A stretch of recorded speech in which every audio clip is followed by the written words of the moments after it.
You're not aware of what has been built inside of you. Not because it's hidden, but because no one ever warned you what would happen when you learn to stand alone. This is not about becoming cold or heartless. It's about becoming self-contained in a world that feeds on dependence. Most people are shaped by noise. They are pulled by attention, approval, and the need to be seen. You were shaped by silence. And silence does something different to a person. It removes illusions. It strips away distractions. It forces you to confront yourself without filters. You were not handed strength. You earned it through isolation, through long nights where your thoughts were louder than any crowd. While others escaped discomfort, you stayed, and staying changed you. To the outside world, your quiet looks like emptiness. Your distance looks like weakness. But that misunderstanding is your advantage. Because what they cannot read, they cannot control. And control is what they want most.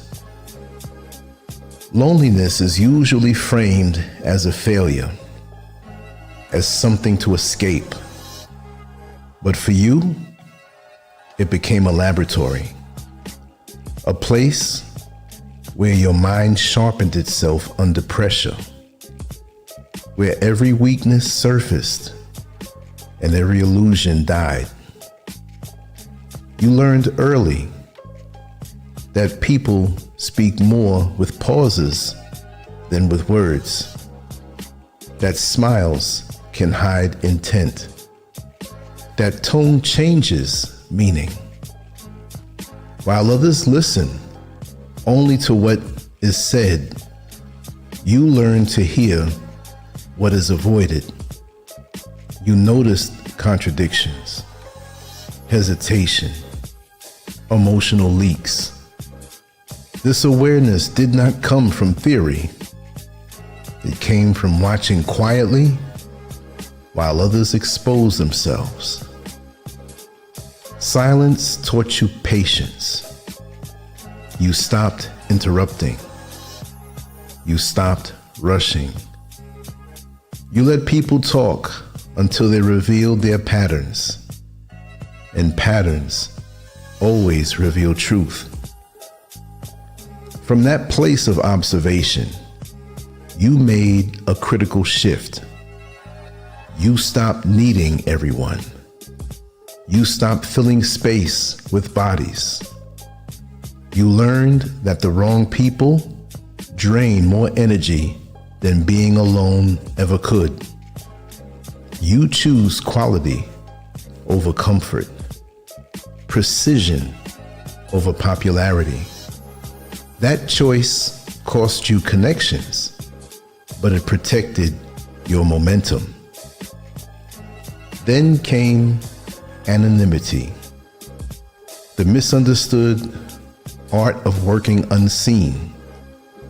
While others performed progress, you focused on results. You stopped announcing moves. You stopped sharing plans. You understood that visibility invites interference. Silence protects execution. Noise gives people access to your intentions. Silence keeps them guessing. And when people cannot predict you, they become uncomfortable. They begin to project stories. They search for weaknesses. They attempt emotional traps. But unpredictability is a wall. An opponent who cannot read you loses before the game begins. Still, this power comes with temptation, the urge to explain yourself, the need to prove you are moving forward. That urge is the ego begging for validation.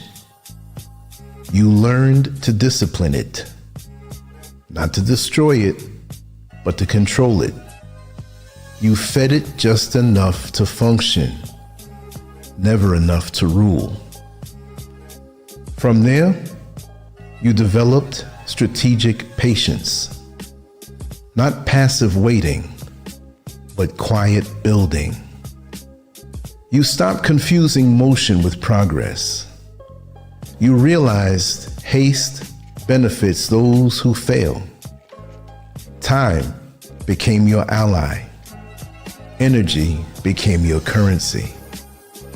As others reacted emotionally, you responded selectively. You stopped defending yourself against everything. You learned that constant defense is a form of imprisonment.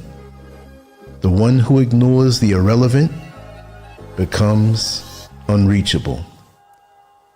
Solitude stopped being isolation. It became your base of operations.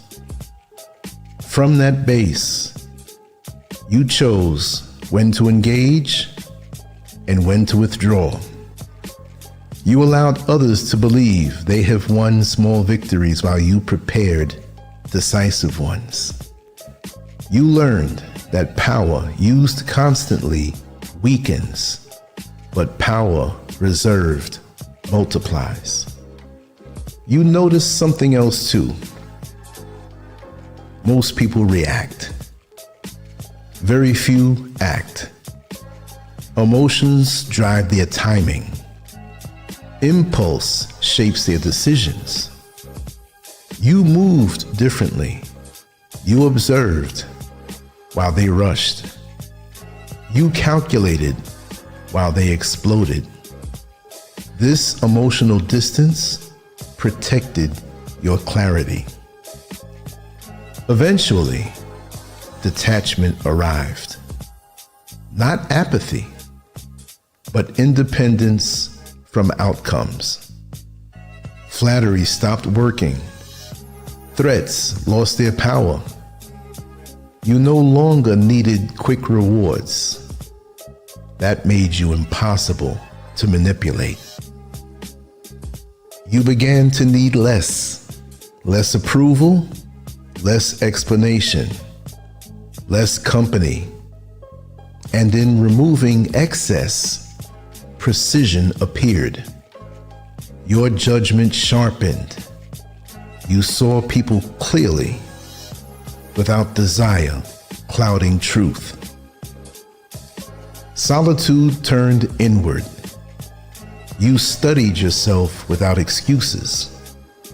You identified weaknesses without shame.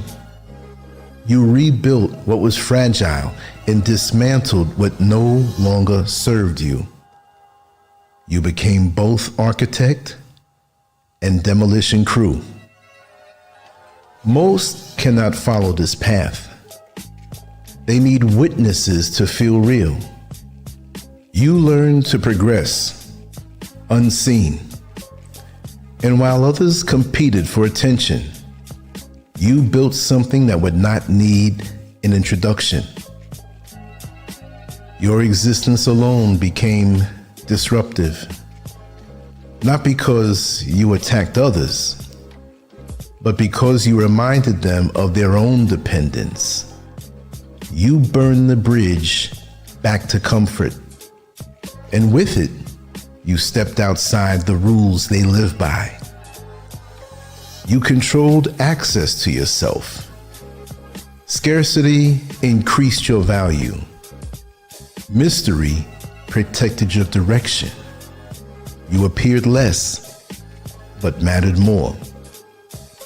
You stopped explaining yourself. Explanation hands away leverage. Transparency became earned, not owed. From above, you saw the entire field. You stopped fighting every battle. You chose wars worth winning. You learned that avoiding a trap is a victory most never recognize. Power stopped being emotional. It became functional, a tool, not a trophy. And while the world drowned in noise, you advanced quietly, relentlessly, invisibly, until the outcome was already decided. You were not weakened by solitude. You were trained by it. What felt like isolation was preparation. What felt like loss was refinement. You learned that silence sharpens more than noise ever could. That independence is threatening to those who rely on control. That unpredictability is protection. You no longer chase moments. You manufacture them. You no longer wait for permission. You move when the moment demands it. This path is not for everyone. It costs comfort. It demands discipline. But it delivers clarity, freedom, and unshakable control. Once you taste this strength, there is no return. And by the time the world notices, it will already be too late. I hope you enjoyed those words. I wrote them this morning. It was me writing to myself. And I want to thank everybody who has fed into me in my life. Number one, my parents, my mother and my father. The lessons they told me that, in a way, I absorbed them and understood them, but many of them I never put into use until much later, after they transitioned. It's almost like you going to a tool shop and you never use this particular tool that you intend to purchase, but one of the representatives there, the salespersons, they take time and show you how to operate this tool. And you bring it home and you end up not using this tool for 3 years, 4 years. But when it's time to use the tool, you remembered the explanation clearly. And so now you put it to use, and now you understood why you purchased that tool. Well, the lessons that my parents, family members, neighbors, friends of the family, business persons that my father dealt with, and associates that my mother had, and friends. A lot of the lessons that I learned, I understood, but I didn't have to use them, some of them, until many years later. It was almost like they prophesied some things into my life. And of course, I wasn't perfect. Of course, I made many misjudgments, some of them impulsive, some of them reactionary. But as I began to unbox the tools that were given to me, I began to refine my life more and more. Some areas were weaker, that needed more strength.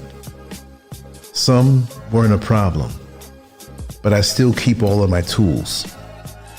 And now at this junction point in my life, I believe I've used and utilized all of the tools given to me on a philosophical level, on a guidance level, on a wisdom level, and life is good because of it. There are times when I could have gotten into an accident. In life, you can do that. Sometimes, symbolically, you try to overtake the vehicle in front of you and get back in the lane. And I've done that successfully. But I've witnessed many people try to do the same and have gotten into a head-on collision in their life, whether it was a relationship fail, a friendship fail, something in business that they bit off more than they can chew. So I'm glad that I never had those mishaps. But from this point on, many people ask me different things, not that I'm the beacon of wisdom and know everything, but I've made misjudgments and learned from them. So it's not like I've lived a perfect life. So when I write things like this and speak out the words that I wrote, it's just me sharing what I've learned. And basically, it's like sharing a journal that the world would never see, but I have no problem sharing it. So I went deep this morning. I woke up earlier than planned and expected, but the words started to flow and I had to put them down. But I had a few things outside to do, and this is why I waited a little too, not really too late, but I wanted to get this out as early as possible.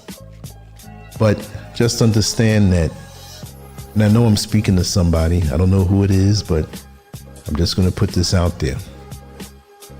Oftentimes you want the answer to a dilemma that you're going through right now. It could be you were let go from a job. It could be someone who doesn't speak to you anymore. It could be a breakup in a relationship that you just can't understand. Understand that all of the answers are not going to come to you right away. And that can be from a multitude of reasons. It could be where your vision doesn't go far enough to understand the length and the width of that particular issue. Sometimes it takes for us to gain more wisdom. And then one day when we look back on the situation, it could be 2 weeks, it could be 4 years, it could be 25 years. There are things that are coming back to me now as answers to questions that I had many decades ago. And it's nothing that you can force. I know people personally that still are in a loop. They're still replaying the same situation as though them thinking about it constantly. 40 years ago, they're waiting for answers that won't come. It happens effortlessly. I'm not saying to forget it, but all I'm saying, if the answers don't come to you right away, put it on the shelf. Trust me, eventually it's going to come to you so easy. And hopefully you don't have to wait that long. All you have to do is work on yourself. Broaden your vision, broaden your understanding. Talk to people who have some wisdom. Ask them different questions, perspectives. Some things you may not understand, but again, like those tools, you might not need it right now, but you might need it down the road. That's very important to understand. So your quiet time is very important to you. You see, you should never feel as though you're bored. If you feel bored, well, that's a luxury in this crazy world we're in. That's a time to look inward. That's free time given to you to look inward and take time and face yourself. That's the only way you're going to grow. If you chisel away the parts of you that do you no good, the indulgences, the thoughts, the desires that do you no good, chisel them away. Be honest with yourself. Face yourself. We have to become a better version of ourselves today than we were the day before. And for tomorrow, we should be better, even if it's a small measurement. It doesn't have to, be in leaps and bounds. Take your time and make yourself better a little bit every day. The 365 days in the year, which from what I'm hearing may not be the exact number, the proper number, but that's another conversation. But if you can use every day in a year, and let's just say 365, that's 365 opportunities to grow and to get better. So if you think of that in small increments, as opposed to trying to change yourself overnight, it's much easier to do a little bit every day. And some days you're going to move a lot further and grow faster and gain more wisdom. And some days it might be just a little bit. But as long as you move forward, even a little bit counts. Get to know yourself. This world can pull you away from yourself to the point where you don't even know who you are. The relationships that we have that are toxic and we don't realize they're toxic and they pull us away from ourselves. Never lose the relationship that you have or supposed to have with yourself. Self first. Yes, we know it's about the Creator who created us, but as long as we're centered in the laws of what the Creator will have us live by and put ourselves first, then we can do more for others who deserve our time and our energy. But if we go around spreading ourselves thin, thinking that we're doing good for the world around us, but we don't take care of ourselves, the light that we have inside of us will surely soon be snuffed out. So preserve yourself and take care of yourself. Listen to yourself. If something doesn't feel right, you don't even have to know why. Just go by that feeling and you know. If you have a size 8 foot and you go into the shoe store to purchase shoes, what do? You just don't pick a pair of shoes that you like and because on the side of the box it says size 8, right? No. What do? You try that shoe on. And I don't care how much the box says it's size 8. If the shoe doesn't feel right, if it's too tight, if it's too big, if it's too narrow, no matter what that box says, it doesn't feel right, you're not going to purchase it. You might walk out with a size 8.5 or 7.5, depending on how they shape that shoe. So every smile that comes at you doesn't mean that a person's sincere. Every handshake or pat on the back doesn't mean that there are good intentions behind it. Time and time again, 9 times out of 10, you're going to find out that it's not that way. See, in America and maybe other parts of the world, they have a so-called celebration called Halloween, which we know is basically satanic. They make it seem something that should be fun and practice, but we know, those of us who know it represents something different. But why should we wait for Halloween to expect people to wear a mask? There's more mask wearing all year round in your life, more so than on Halloween. Trick or treat. It's trick or treat all year long, and you have to be in touch with yourself to be able to discern what's around you. And as fast as this world is moving, as much stuff that attacks your mind to clog your mind up like a rush hour traffic jam. You wake up in the morning and you grab the phone and start scrolling with this information to clog yourself up. Don't even do that. Talk to yourself. What is it that you need to do? What is it that your body wants? Are you rested enough? Is your mind clear enough? Is your mind clear enough to receive those divine downloads that will have you having a successful day? But we shovel this stuff in our mind. The gossip sites, the celebrity sites, the sports, the politics that are designed to confuse us. Everything there at our fingertips. And we're paralyzed. We can't even think for ourselves. We can't even do a sincere movement. We can't hear what's coming at us divinely. I mean, if you have the music blasting in your house and somebody's knocking on the door and you're in the back of the house, you're not going to hear them. You're not. Turn the music off.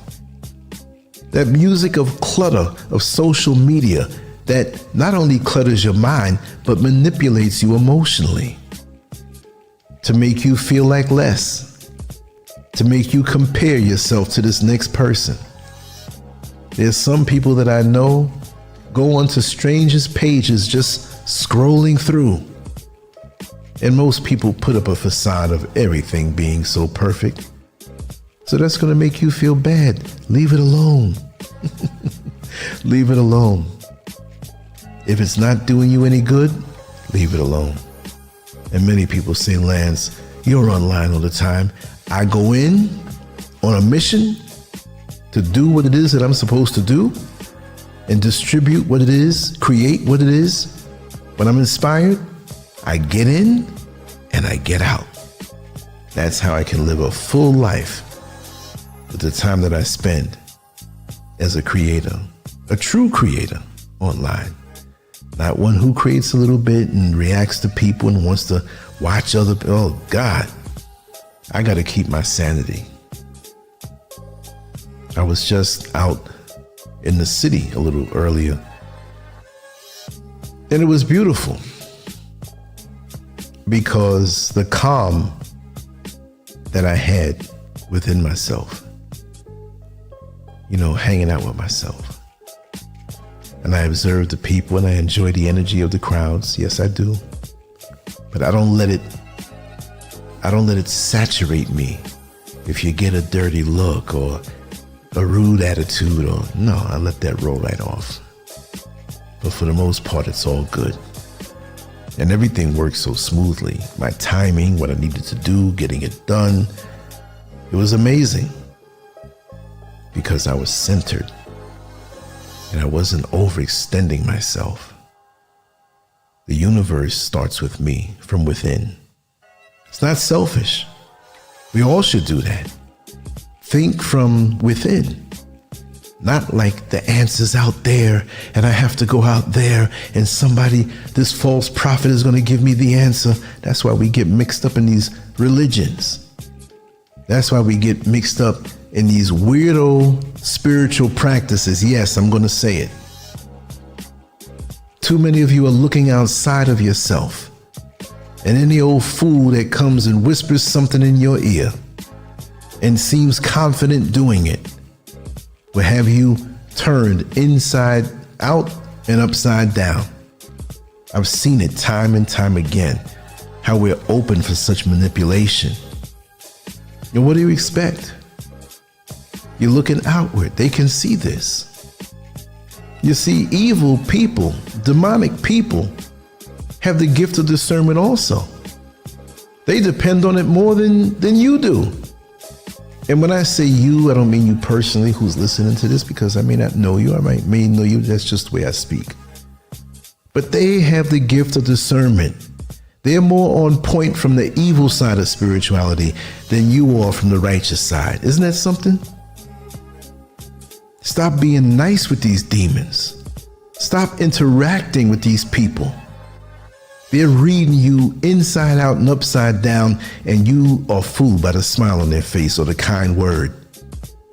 Oh, sister and brother, there's something good coming for you in this life. You may be behind on your bills and you hear somebody talk to you that way and you're like, oh, really? You think so? Oh, yes, I know so. I could see it on you. Yes, there's a calling on your life. And the reason why you're going through so much is because that devil doesn't want you to win.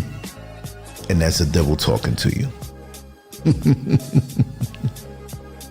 And now you're wide-eyed and bushy-tailed and eating out the palm of their hand, giving these people money, listening to their promises, and they got you hooked.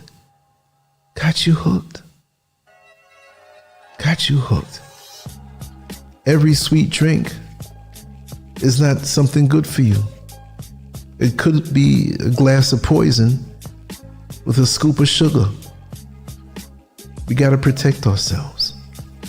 And this is why it's important that we not only leave the herd, but leave the herd mentality, because you have a lot of people out here who have no clue, but they want to be in the position of being your leader and controlling your life.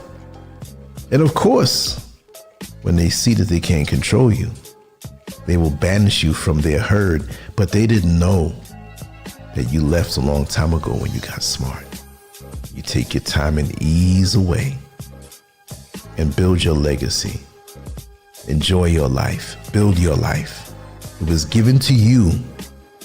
It wasn't given to anybody else but you. Other people have their lives, and they're well living it. So there's no reason for you to be run down, sucked out, drained, tired, because you feel that you'll be looked at as a good person because you're giving up your life force to somebody who really, at the end of the day, doesn't give a damn about you. Check it. Anyway, I don't know why I was talking that way. I'm just talking that way because I'm led that way. If it's good for you, let me know. And I'll think from within. I have some other words that are coming to me, and I'm going to work on them, and we'll see what comes out. But I love speaking from the heart this way, because these are the things we have to focus on in this junction point of our life, in this particular time of the world. You know, there's a lot of things out there that can potentially happen, but I would never let it take my enjoyment of life away. No way. No way. But thank you for being here with me. I appreciate the time that you spend. If you made it this far, and if you understand me, what I was saying, let me know. That encourages me to keep on going in my life's work. Thank you very much. LANCESCURV out. On to the next one. Peace.